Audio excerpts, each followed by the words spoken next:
Hello, स्वागत है आप सभी का एक बार फिर से।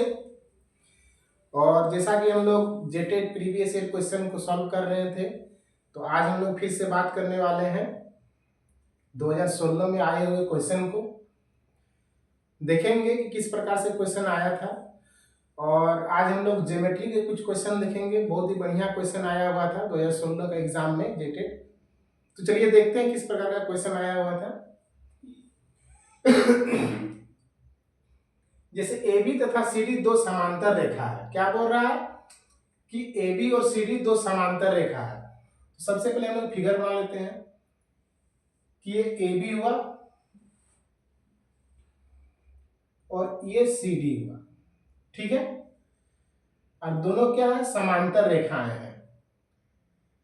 ये दोनों समांतर रेखाएं हैं, ठीक है।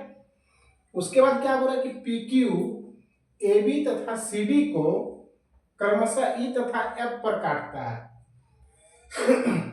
एक रेखा है PQ, ये रहा P और ये रहा Q।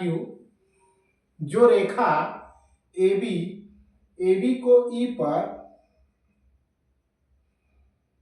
और CD को F पर काटती है, ठीक है। ये बोला गया है EL। अब EL कहाँ है, यहाँ तो E है। अब L हम लोग के पास नहीं, तो आगे पढ़ते हैं। एंगल FEB का, एंगल FEB, ये एंगल जो है,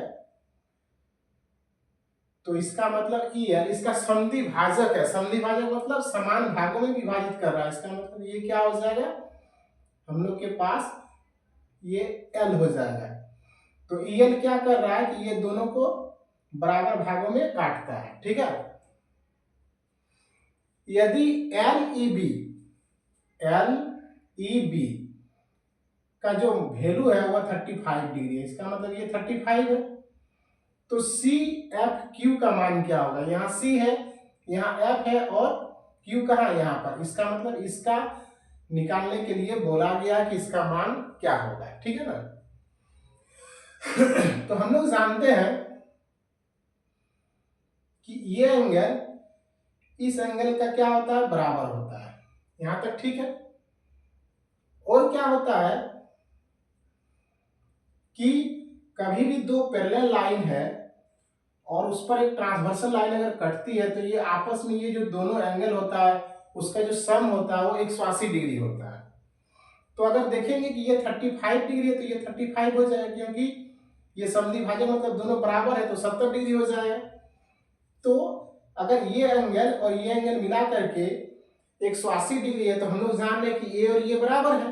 तो इसका मतलब हम लोग डायरेक्ट निकाल लेंगे कि एंगल CFQ जो होगा वह 180 में अगर 70 घटा देंगे तो हमारा ये एंगल निकलेगा।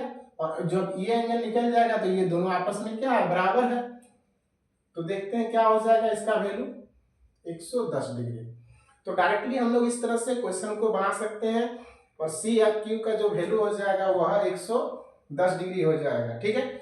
इसको लोग शीर्षाभिमुख कोण कहते हैं, जो अपोजिट एंगल बराबर होता है, ठीक है। अब आगे देखते हैं दूसरा क्वेश्चन।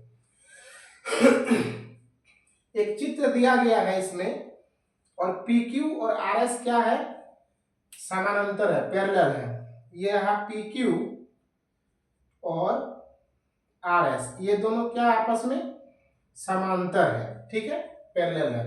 एंगल QPT का जो वैल्यू है वह 115 डिग्री है। और PTR कहाँ है, PTR का जो वैल्यू है वो 120 डिग्री दिया हुआ। तो SRT का मान निकालना है, SRT का मान निकालना, इसका वैल्यू निकालना है, ठीक है। तो कैसे निकालेंगे? तो इसके लिए, इस क्वेश्चन को बनाने के लिए हम लोग को क्या करना पड़ेगा, कुछ कंस्ट्रक्शन करना पड़ेगा। जैसा कि ये यहाँ पर सटा हुआ है, तो इसको भी हम लोग क्या करेंगे, कंस्ट्रक्शन करके इसको हम लोग ड्रॉ कर देंगे, ठीक है। तो जब ये 115 डिग्री है, दोनों आपस में क्या है कि पैरेलल है, तो ये भी क्या हो जाएगा, 115 डिग्री हो जाएगा, ठीक है। और हम लोग जानते हैं कि कोई भी एक ट्राइंगल है, ट्राइंगल का जो बाह्य एंगल होता है उसका सामने वाले दो एंगल का जो योग होता है, सम होता है, उसके बराबर होता है। ये एक तरीका है बनाने का। दूसरा तरीका क्या है ये एक लाइन है, तो एक लाइन कितना डिग्री का होता है, 180 डिग्री होता है। तो हम लोग ये एंगल और ये एंगल हम लोग को पता है, तो ये एंगल भी हम लोग को निकाल सकते हैं। त्रिभुज के तीनों कोण का जो योग होता है 180 डिग्री होता है उस अनुसार।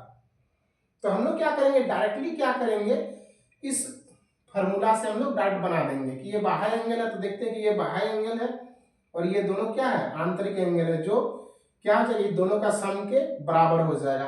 तो डायरेक्टली हम लोग क्या कर सकते हैं, एस आर टी का जो वैल्यू हो जाएगा दोनों का सम हो जाएगा 115 प्लस 20, तो हो जाएगा हम लोग के पास 135 डिग्री, और 135 डिग्री इसका डायरेक्ट आंसर हो जाएगा। जो ज्योमेट्री का क्वेश्चन होता है देखने में तो बहुत ही कठिन लगता है, लेकिन इसका जो सॉल्यूशन होता है वह देख के ही आप लोग मार सकते हैं। तो इस प्रकार से दो ज्योमेट्री का क्वेश्चन आए हुए थे जो बहुत ही यूनिक क्वेश्चन थे, बहुत मस्त क्वेश्चन थे। ठीक है, चलिए आगे फिर बात करते हैं।